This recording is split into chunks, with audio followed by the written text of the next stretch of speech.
ಪ್ರತಿಯೊಂದು ಕಾರ್ಯಕ್ರಮ ಸರ್ವರಿಗೂ ಸಮಬಾಳು ಸಮ, ಯಾವುದು ಜಾತಿ ಧರ್ಮ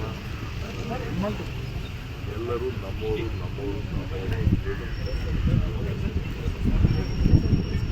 ಈಗೇನು ಎಲ್ಲ ನಮ್ಮ ಕಾರ್ಯಕ್ರಮಗಳು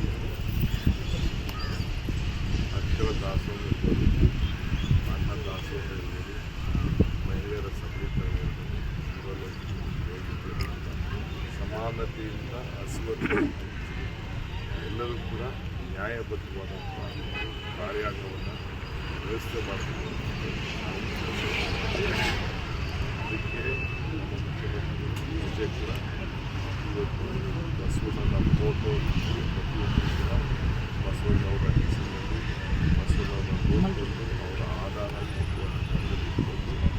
ಕಾರ್ಯವನ್ನು ಮಾಡಿ ಎಲ್ಲ ಕಚೇರಿಗಳು ಕಾಂಗ್ರೆಸ್ ಸರ್ಕಾರ ಬಸವಣ್ಣನ ಫೋಟೋವನ್ನು ಈಗ ಅವ್ರನ್ನ ಸಾಂಸ್ಕೃತಿಕ ನಾಯಕ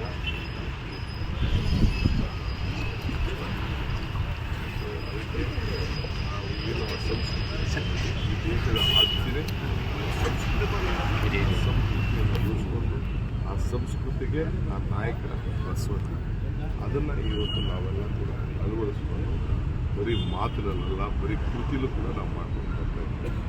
ಇವತ್ತು ನಾನು ಚೇರ್ಮನ್ ಸಾಹೇಬರು ಹೊರಟೆ ಸಾಹೇಬರು ಬಂದಿದ್ದಾರೆ, ನಮ್ಮ ಮಂತ್ರಿಗಳು ಬಂದಿದ್ದಾರೆ, ನಾವೆಲ್ಲ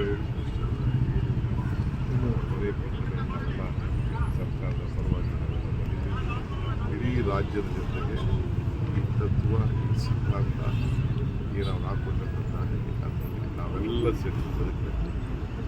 ಈಗ ಒಂದು ರಾಜ್ಯಪಾಲರ ಅಂಗಳಕ್ಕೆ ಕುಮಾರಸ್ವಾಮಿ ಅವರು ಹೋಗಿದ್ದಾರೆ ಸರ್, ಮನವಿ ಕೊಟ್ಟಿದ್ದಾರೆ ಸರ್. ಅಧಿಕಾರ ಹಸ್ತಕ್ಷೇಪ ಆಗ್ತಿದೆ ಅಂತ ನಾನು ಮಾತಾಡೋದು ಬಸವಣ್ಣನ ಕೆಲಸ, ರಾಜ್ಯದ ಕೆಲಸ. ಬಸವಣ್ಣವರು ಏನು ಹೇಳಿದ್ದಾರೆ, ಲೋಕಕ್ಕೆ ಏನು ಲೋಕದ ಡೊಂಕು ನೀವೇ ಕೆತ್ತಿದ್ದೀರಿ, ಲೋಕದ ಡೊಂಕಕ್ಕೆ ನೀವೇ ಕೆತ್ತಿದ್ದೀರಿ, ನಿಮ್ಮ ತನವ ಸಂತೈಸಿಕೊಳ್ಳಿ, ನಿಮ್ಮ ಮನವ ಸಂತೈಸಿಕೊಳ್ಳಿ. ಬೇರೆಯವರೇ ಇದಕ್ಕೆ ಇದೇ ಅಂತರಂಗ ಶುದ್ಧಿ, ಇದೇ ಬಹಿರಂಗ ಶುದ್ಧಿ. ಫಸ್ಟು ನಿಮ್ಮ ಮನೆ ರಿಪೇರಿ ಮಾಡ್ತಾರೆ, ಬೇರೆಯವ್ರ ಬಗ್ಗೆ ಯಾಕೆ ಮಾತಾಡ್ತಿದ್ದೀವಿ, ಲೋಕದ ದಂಕೆ ಯಾಕೆ ಹೇಳ್ತಾ ಇದ್ದೀವಿ, ನಿಮ್ಮ ಮನೇಲಿರೋ ಡೊಂಕನ ನಿಮ್ಮಲ್ಲಿರೋ ಡೊಂಕನ ನೀವು ಕಿತ್ಕೊಡಿ ಅಂತ ಹೇಳಿದ್ದಾರೆ. ಅದನ್ನು ನಾವು ಪಾಲನೆ ಮಾಡ್ಕೊಂಡು ಹೋಗೋಣ. ಮಿಕ್ಕಿದ ವಿಚಾರ